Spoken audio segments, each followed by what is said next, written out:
Hi, I'm Janice Corsano, and this is How to Survive Earth School. I'm Christine. And I'm Michelle. In this episode, It's something I was thinking about. It's like, how do you tell the difference between your intuition and your brain beliefs and your gut?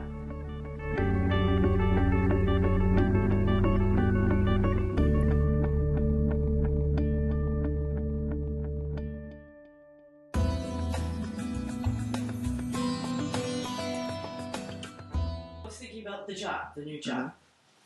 Do you have a new job? I have a new job. I'm What's your starting job? on Monday. What is it? I'm an account manager for a company that facilitates virtual focus groups. Ooh, For market research. that sounds exciting. yeah. And learn all new stuff.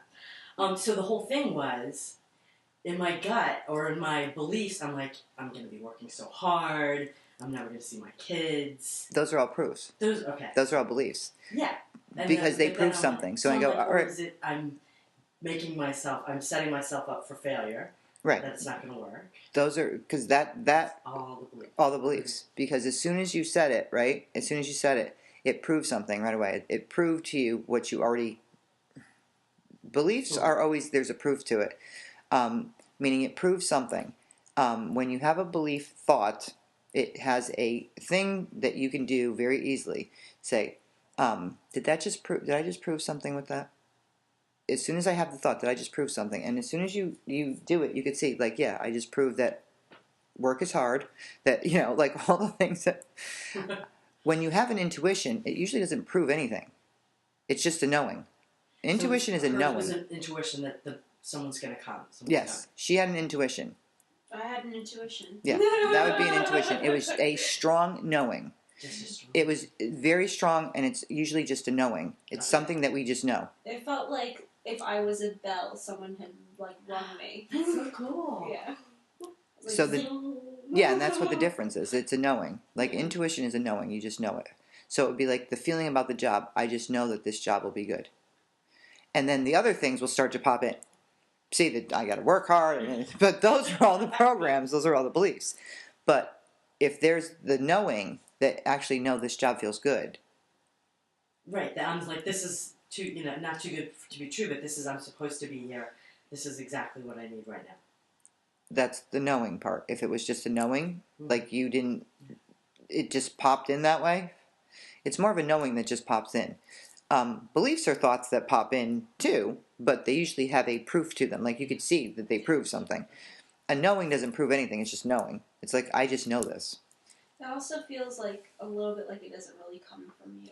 At least from with me with this. Well, it absolutely does. It absolutely feels like it comes from outside. Like out of nowhere. Yeah, it comes out of nowhere. Like a wave approaching or something. Yeah, it definitely has a wave to it. Because I do it all day, so the knowing that this is like, it's like, I know this.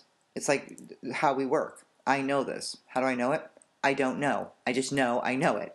Mm-hmm. And it's outside of me. Like it comes, like I always tell you guys, the guides come from the top. When I hear everyone else talking, they come from the sides. So I actually know the difference between if I'm hearing you guys talk or if I'm hearing angels and guides talk. Now, they sound different. They talk a little bit different. A lot of people on the planet tend to talk a little bit more negative. Guides don't talk negative, But the difference of the knowing is very strong. It's like you just know something. Like if somebody asked me a question, say if they were pregnant and they said, is this a boy or a girl? And I instantly got a knowing that, no, it's a boy. And it was funny because sometimes I don't even know that I got the knowing. It was like I was in conversation and somebody asked me that. And a lot of times now it's very hard to tell a baby's sex because the energy of the child is not the same as the sex necessarily. So you can feel the energy of the baby and the energy will be more feminine, but it's a boy. And they're just more in touch with that side. It doesn't mean that they're not masculine. It just means that that's what I'm feeling at the moment, more of their feminine side, their intuitive side. So it's sometimes got harder to, the way that I had done it, it got harder. And then just recently, somebody had said, and I was like, I don't know. I was explaining that to him. I go, it's been harder. And as I was saying that, and then the next sentence we were talking, and I said, well, he's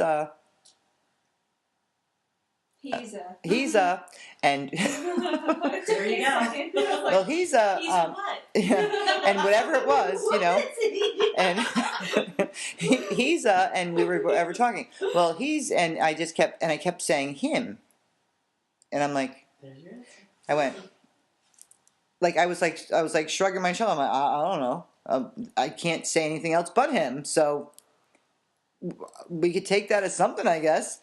And when they did the, he was very surprised because I was like, honestly, you know, if I felt the energy of the baby, and then what came out of my mouth was, well, he is, and him, and so when they did the sonogram a couple weeks later, and it was a boy, he's like, he was so shocked when I said it to begin with. He was like, you keep saying it's a boy, like without knowing that I'm saying it's a boy. And then when he stopped me, I was like, you know, it's so funny now that you mention it. I cannot say a girl. Like I can't say a she.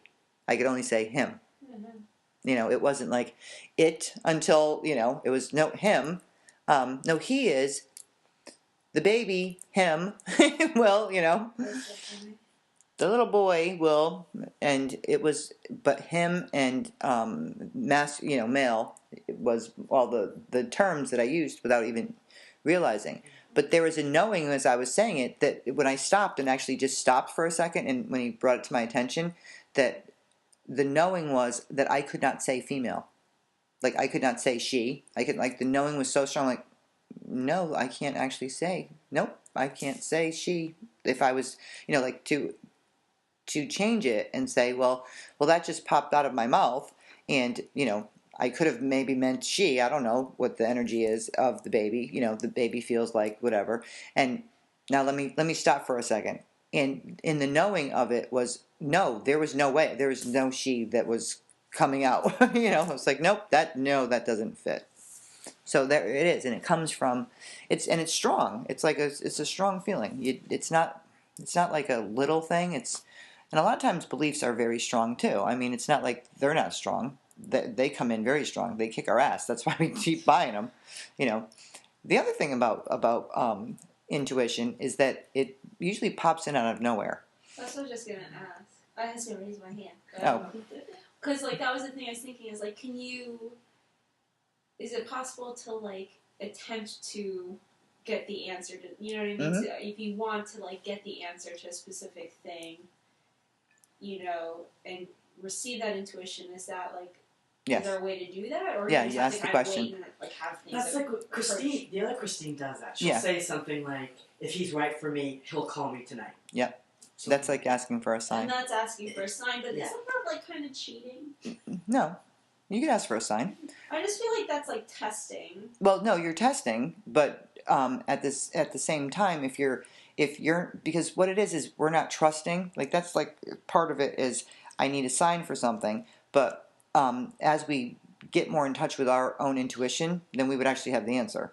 You know, and here's a confirmation. We like confirmations to go with our intuition. Mm-hmm. You know, so that because we're just starting to actually be able to trust our intuition more. Mm-hmm. So if you ask the question, you absolutely could get the answer.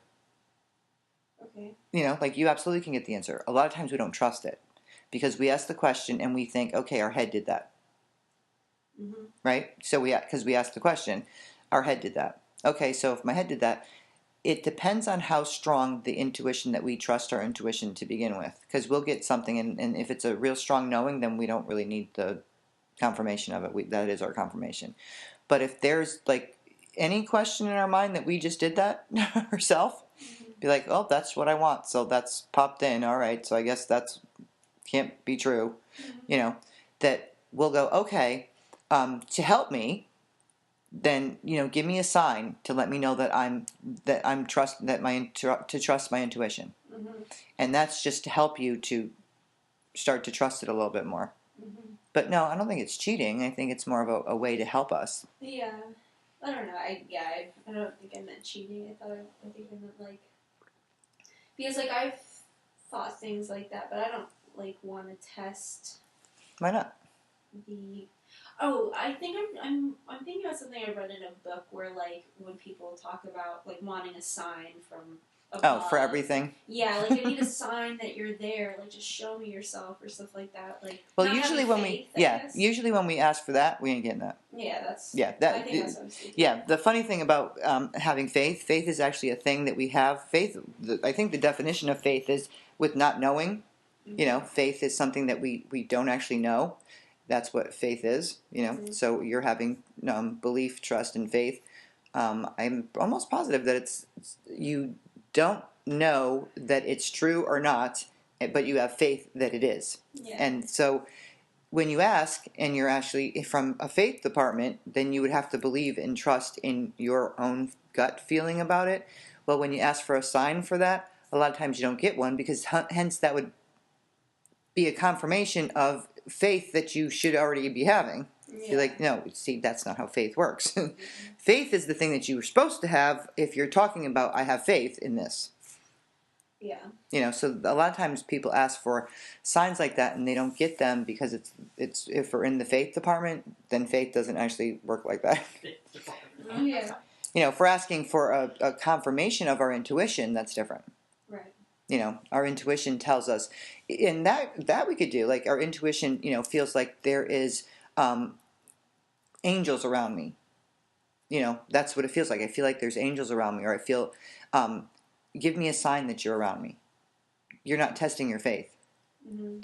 You're feeling something, and you're trying to figure out what, you know, it feels like this. So you're asking for a sign.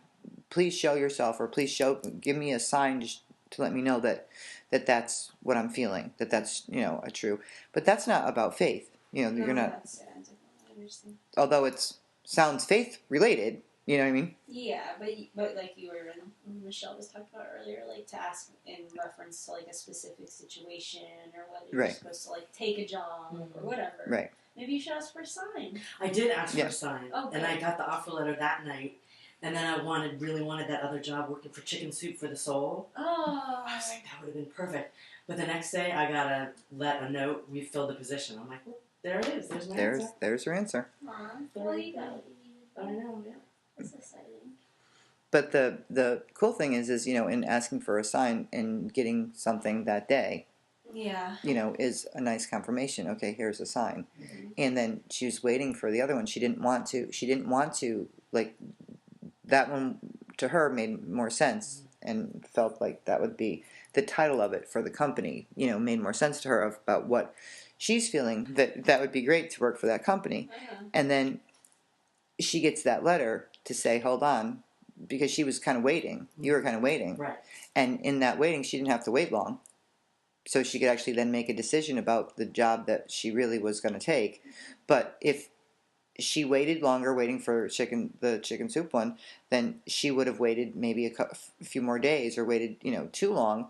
And she was asking for a sign that if this is the right job. Well, she got two of them. She got one that night from the company, and then she got the other one from the other place to say that they had filled the position. Be like, okay, it wasn't right for me. This is where I'm supposed to be. So those were, you know, in asking for signs, those were good ones to. Okay, so then my next question is, if that's okay for me to continue asking questions, is like, so in my life, I've, you know, relied heavily on that, and even actually, like, one of my previous, like, connection, like, instantaneous connection situations, like, that situation was, like, full of signs where, like, you know, I had, like, specific numbers that were meaningful to me, and, like, this guy was, like, draped in them, you know what I mean? And, like, that kind of stuff, like, there were like, that happens a lot, it feels like to me, and then, like, when things have gone south, as this specific situation did, I've been, like, I just feel like I cannot trust, like, that I mean, you can see a sign anywhere if you, like, you know, if you really want to receive one, like, be like, oh, you know, we got to be careful about, because some people take everything as a sign. Yeah, it started to make me feel a little bit crazy. Yeah, because everything, like, some people get meaningful. Right. Some people take signs to extreme, and they actually get addicted to them. They won't do anything without the sign. Yeah, I was starting to get like that. That's when I kind of went through my, like, big, like, all right, I'm not doing this anymore phase. face. Like, yeah, because that would actually be like, I can't make a move without a sign. yeah. So I can't live my life. I'm not in control unless I know that you give me a sign that it's okay for me to go forward to the left. Yeah. Okay, I'm not moving. Give me a sign. Should I buy? Which brand of beans should I buy? Give me a sign. Give me a sign. Like, so neurotic about it. Well, it does. You actually start to get, like, can get to that extreme where, you know, we want a sign to do anything to say that we're right. That's the right move. We're not having any trust or faith or belief in ourselves. Yeah. That's where we have to go, wait a minute. Their job up there is to help us, not to tell us what to do. Yeah. You know, so a sign that we're in the... Now, if we're having signs in a relationship, that would mean not that the relationship's going to last forever. Yeah. It would mean that we're going to be in this relationship or something's going to happen and this is a person that we're going to be with. Mm-hmm. If we're asking for signs all the time, though, always over and over, like a confirmation, and that's what we were talking about a few minutes ago when I was saying, like, you know, we don't have any faith, you know, we don't trust, Right. you know, faith, belief, that we need a sign for everything. If then we're in trouble because we're not having faith. We don't really believe, you know, and we don't really trust because every day we need a sign to move. Yeah. Be like, all right, what are we testing? Well, we're testing that I actually don't know what the hell I'm doing, and I need you to tell me. So give me a sign that I'm moving in. If I go to the left, that's the right move for me. Mm-hmm. That's not their job. You know, their job is to help us. It's not to tell us what to do. So they're not going to give you a sign to tell you what to do every 5 minutes. The veil is getting so thin now, and that's why everything looks so weird. Everything looks weird. Everything does look weird. I think things are vibrating, Mm-hmm. and like even my fingers feel weird lately. What is that? That's Things energy. just look weird to me. I just feel like when I'm walking around looking at people, I'm like, what are you doing here? I don't understand. Why do we all live in these houses and have these stupid jobs and it's cold all the time? I know. Like, we could be doing this so different. I know we could. No, we absolutely Right? could. Yeah, but when we talk about the supposed tos in the training, I mean, aren't we living the American dream? Oh, the I'm for sure not. But aren't you supposed to be trying to? Isn't that what you're working on over there? I suppose so. I don't know. You know, like in the idea of the supposed to, right? Yeah. The American dream is, right, the American dream. And it's not that it would be a bad dream. It would just be not everyone's dream. And if you didn't have it, though, that's where you were different. And something was, you know, not necessarily right with you. Yeah. Instead of, you know, you... Oh, yeah. I know what you mean. Right, Like so you're supposed to follow a certain protocol of how this works. Okay, you do this, you do this, you do this, you do this. And if you do all of that, and those are the people that have the worst problems of all. I did all the Right, things. you do all of that. Yeah. Yeah, and then when you do all the supposed tos, and then when you get to the end of the supposed tos and you're still not happy, you're like, oh my God, now what? Because sounds like The Great Gatsby. yeah, well, that actually is the same is kind of what it story. is. Yeah, same story. It's, you know, you didn't realize that it was in you and there was something else, but you're doing all the things that you were supposed to do. Here, I went to school, I did this, I did that, and followed. Okay, then I got married, and then I had babies, and then I did this, and then I got my house, and I got, you know, okay, and now I'm living that life, and I'm not thrilled, and I don't know why, because I did everything I'm supposed to do, and I should be, and then you get really scared because you're supposed to be. It's like, wait, I did all those things. I followed the rules. And Michelle was very good at following rules. She was a rule follower like you would not believe. She still does it. She's breaking herself of the habit, but she still does it. What you were married, right? Or no, you're divorced now? Yes, finally. How long were you married? It was almost 20 years. Really? Mm-hmm. Yeah. That's so long. I tried so hard for so long, but I wasn't unhappy the whole time. No, absolutely not, because you wouldn't be there for 20 years if you were unhappy the whole time. That sounds like a long time to be unhappy. Mhm. So that's what Yeah, it no, is. Michelle wouldn't have lasted 20 years of being unhappy. But we were talking more about, it's not that we're unhappy during the time when we're trying to do the supposed tos. It's we're unhappy when we get to the end, when we did all of them that we thought we were supposed to do, and then we start to realize that, wait, we did those, and we did this, and we did, wait, what's going on? Because I should be happy. And while we're doing it, we don't think we're supposed to be happy. Meaning that it's going to be hard and we're going to have to work hard. And so those things we actually take as part of the way that it works as you're supposed to. You know, it's supposed to be hard. That's normal. You know, it's supposed to be hard to get your house and to work a job and to have kids, and that's supposed to be hard. Yeah. That's not supposed to be, you know, all fun and giggles. That's supposed to be like you're working your ass off and you're tired and you're, you know, and you're cranky and you know, and you have fights and you actually allow for crap in there. You know, Yeah. so when that happens, you're like, oh, well, that's so fun. It's fine. It's supposed to be like that. We don't actually say we should be happy. You know, we actually say it's supposed to be hard and it's, you know, a lot of work. And it's when you actually get to a point where you start to believe that it should be easier now. It's not supposed to be this hard anymore. And that you accomplished a lot of the things that you set as goals, which would be kids, home, husband, work, you know, career, that you start to question why I'm not happier. See, this is weird for me because like I'm on that like I'm still in the planning stages of all those things. Like those are the things I think I want. Right. Which is one of the reasons that this whole, again, sorry, circling back, Mm-hmm. this guy though was hard. Was that like I felt like he dangled like all of those things for me, like really quickly. Like said, you know, I want these things with you. And then just as quickly pulled them away. And so maybe that's okay because it like reaffirmed to me like, oh yes, I think I would like to have kids or whatever. But what you're saying is that those aren't necessarily. I mean, well, I don't like. So Well, that's not what I should be going for. Like, no. That's not going to be okay. No. What I'm saying is that you have to check in to really feel what you really want. It's all okay. You know, anything that you want is okay if it's what you want, not what you've been taught to want. You know, like, does Christine herself really want children? And Christine may really want children, but does she have to do it like the way that you're supposed to?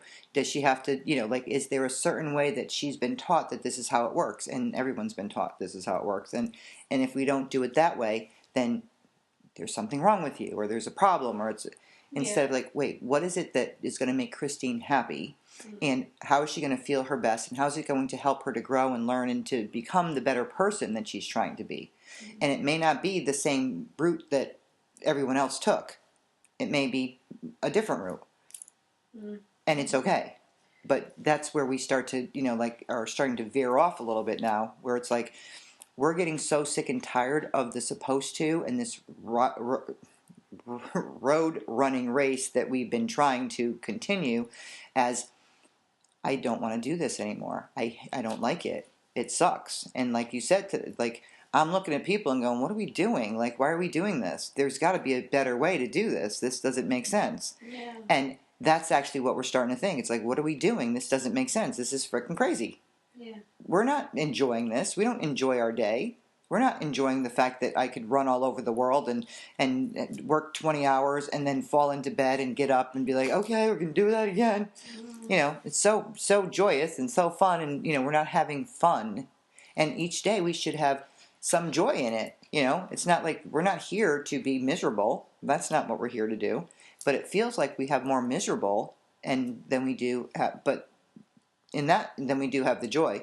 But in that whole feeling, right now it's important that we actually do, because unless we're miserable, we don't change shit. until we're miserable enough, we don't change anything. And soon, you know, and I hope sooner than later, that we literally get to the point where we actually start to learn and enjoy. And they tell me that that's what we're going to do, so that we actually can learn in a joyful way. Why do we have to learn in pain? But right now, that's what we tend to do. So as we grow and expand more, that we'll actually be able to learn and enjoy. Sounds way more fun to me. Yeah. Be like, yes, learning in the joy time, you know, and that's making your day easier and better. You know, making your day easier and better, and starting to realize who you truly are. You know, like, it's not who Christine was supposed to be, and we're going to see these identity crises that are happening because the taught thing about who you were and who you were supposed to be and what you thought, and all of these things that you think that you are, you really aren't. Like, you know, maybe you're not as stubborn as you thought you were. Maybe you're not as cranky, or all the things that, you know, well, no, it's just I'm just a miserable person, or I just have to have everything perfect all the time. I just have to, you know, like, people go, that's just my personality. I just have to. And maybe it really isn't. Maybe it was you were taught that, and because of your control thing, because you're so afraid that you need to control everything so much, that when you actually start to get to know you, the true you, and start letting go of some of these programs and understand how you work, that those wouldn't be so big. They wouldn't be who you really are. That, you labeled yourself as all these things that you somehow learned that you were.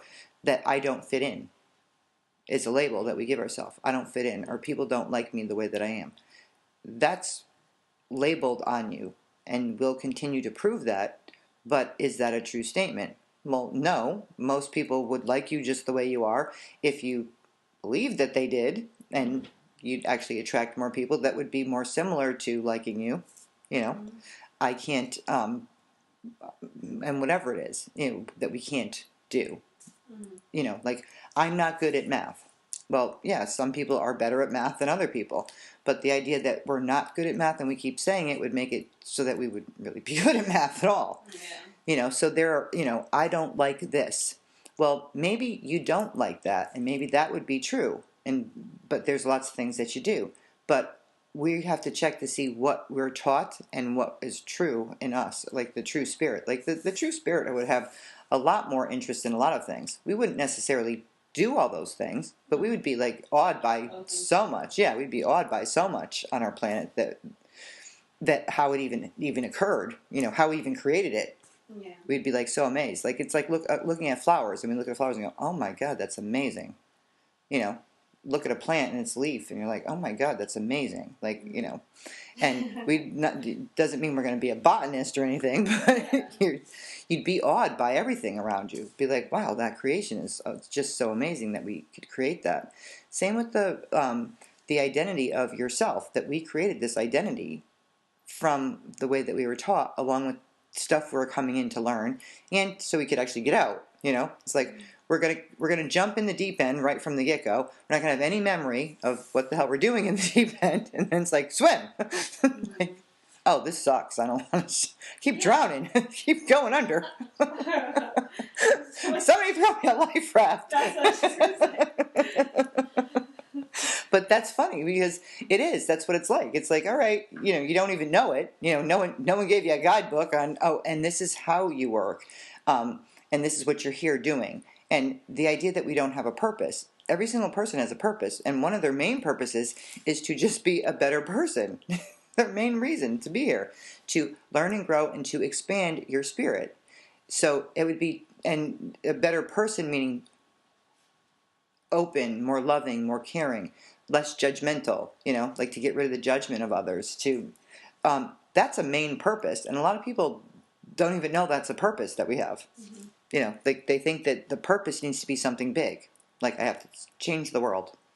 I don't have a purpose of changing the world feeling, like if someone doesn't feel like that, and it's like, so I don't know my purpose, and I'm lost without a purpose. And you'd be surprised that the smallest things are our purpose. Like helping somebody is a purpose, and it could be something that you wouldn't think. And you have such a, like my sister has a strong one with elderly people, and when she started working with them, and I could see it for years. And so when she started working at a home for elderly people, she's like, "Oh my God, I found my purpose." And I said, "Yeah, I could have told you that years ago. I kept telling you to go work there because I could see that would make your soul sing." And that's what it is. It's something that makes your soul sing. But it may be something that is something that you would think, so like it could be being a garbage man. Making It makes, like, there's a garbage man that I absolutely love. It makes his soul sing. He loves the job. Like, you could just tell. He's like the happiest garbage man I've ever seen. And most people would be like, garbage man, like, who would want? But somebody has to have that because we need them. Somebody has to make their soul sing digging a ditch, But most people that do it aren't the ones that have their soul singing. Yeah. So interesting. So there's just so many things that as we start to understand more and start to get our true identity, as the spiritual being that we are, not the human being. This encasement that we have, we think are so separate from each other, and that we're here as, the non-trusting, being manipulated, people are trying to take advantage of all the time. Um, our hearts getting more closed, having these relationships that are like hit and run, don't get too intimate. Let's not, let's not get too close because God knows I'm gonna get hurt again, and I can't get hurt. But what you can see very clearly is that in even having this relationship, that even though it was so intense and so quick, that you're going to be fine. Yeah. Not only are you going to be fine, you're going to be better than fine. You're going to learn something, you're going to grow in a way, and if that's what you get to see, like if that experience was there to show you that's something that you want in a relationship, that that feeling of being cared about and loved and treated a certain way that you've not experienced in another one, that you got a little taste of it, so that you now have something. It's like when I say, if we want to create a vehicle, it's so much easier. Go get in the car and drive it. Yeah. It's a little harder in relationships because we didn't have the experience yet. It's a little harder to imagine ourselves having that experience. So in having an experience like that, you actually can say, oh, now I have the experience of it. Now I know this is what I'd like. It's easier to kind of focus on and kind of be like, whether it's that person or somebody else, but it's easier now that you have the experience of something to actually manifest it in your life. It's a little harder. Not that we can't do it. It's just a little bit harder when we didn't have the experience. But you could see that we've been trying because we manifest part of it. We manifest, like, I'm seeing a lot more people manifest relationships that are much more like they'd want to, but have things that happen in them that would be the old shit. Yeah. Like they disappear in a short amount of time. Well, that would be the old shit, that they don't last. That's our fear, like that they don't last. But they're having the relationship, the part of the relationship that they have has been really nice, and the best relationship, or something amazing about the relationship they've never experienced before, or that they've experienced for a, like, maybe half of, but not as full as it is in the relationship that they had. So we see we're creating much better in those, especially the people that I see doing the work. The people I see that aren't doing the work are creating a lot of the same old ones. And proving that they're right. There's so much belief proving that's happening that it's so big that they just keep on. See, that just shows you that you shouldn't trust people. It just shows you that you shouldn't do this. It just like, oh God. It's really sad, and that's why we feel so much pain. Like there's the world is, in the feeling of it, and that's why it feels so extreme, and that we're on this roller coaster ride all the time, because we're being pushed to actually change something. And number one, we don't like being told what to do in a sense, but we don't like to feel anything. We feel very out of control feeling, and our emotions are very strong right now. There's a lot of emotions, and there's a lot of stuff happening all at the same time. There isn't anybody that I know that isn't having more than one thing, and they're not little, they're big, that's happening in their life. So it's pretty amazing, like, when you think about it. It's like, how did we get here? So that every single person is going through something in their life. If they're not going through it at this moment, somebody they know is, going through something. And it's more than one thing, and usually there's something in your life, but if it's not exactly in your life, it's all the people around you, so that's in your life. Because all those... And the world itself is so crazy. Like even if you yourself are like kind of on an even keel, like it'd be hard not to be affected by like all the violence and insanity of like... And there's so much. There's so much of it. It's, violence is every moment it feels like there's so much more of it. Now, some people will say, well, because we have the internet and because we have, world news now, that it's always been like that. Well, it feels like it didn't feel like this. So whether it's always been like that or not, the feeling of it, we feel so much stronger. If there was this much violence, 100 years ago or 50 years ago or whatever, but to us it didn't feel like that. Like, we didn't feel it. Yeah.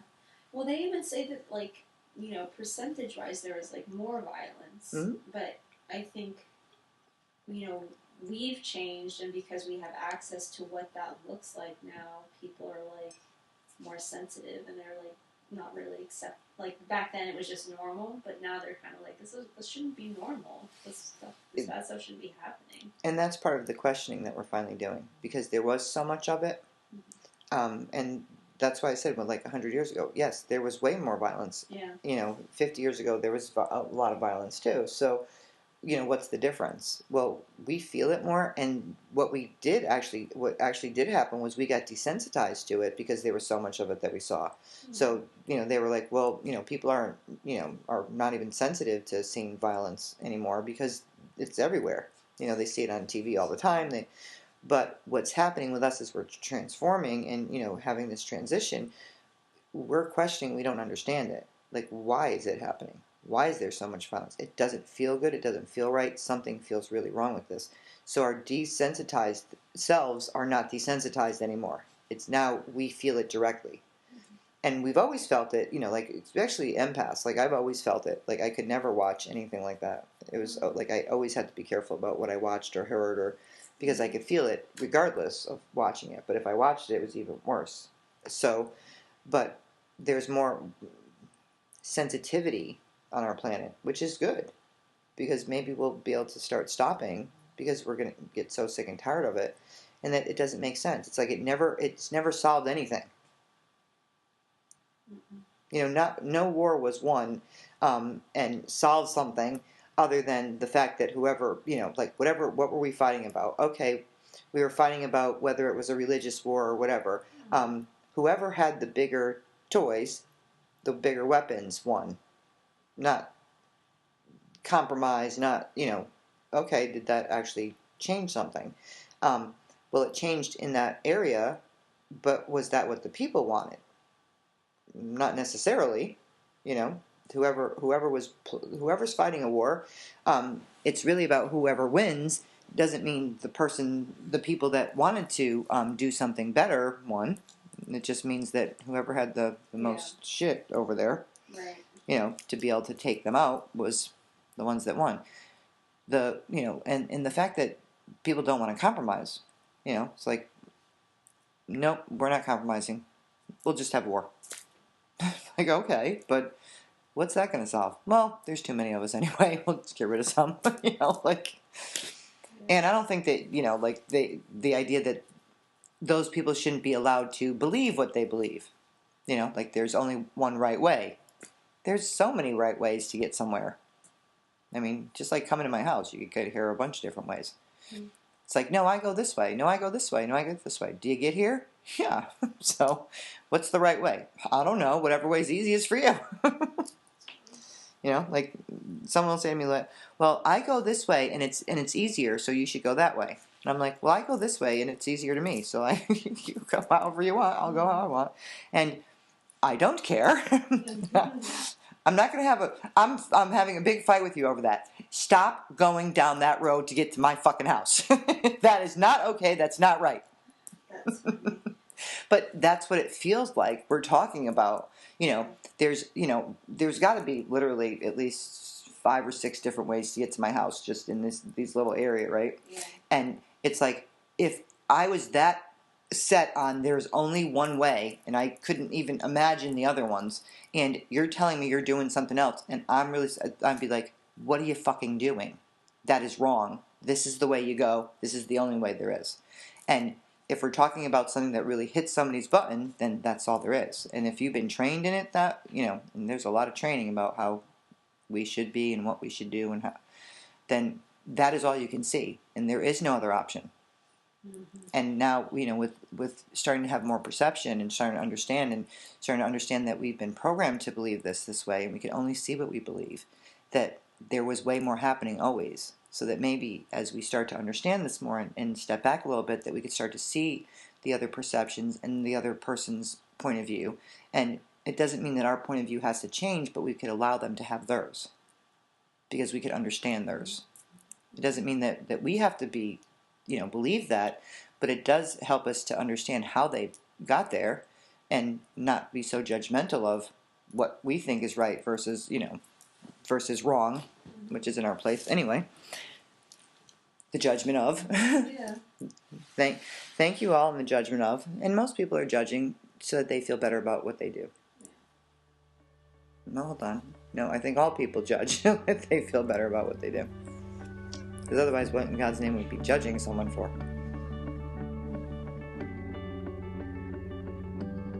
Make sense?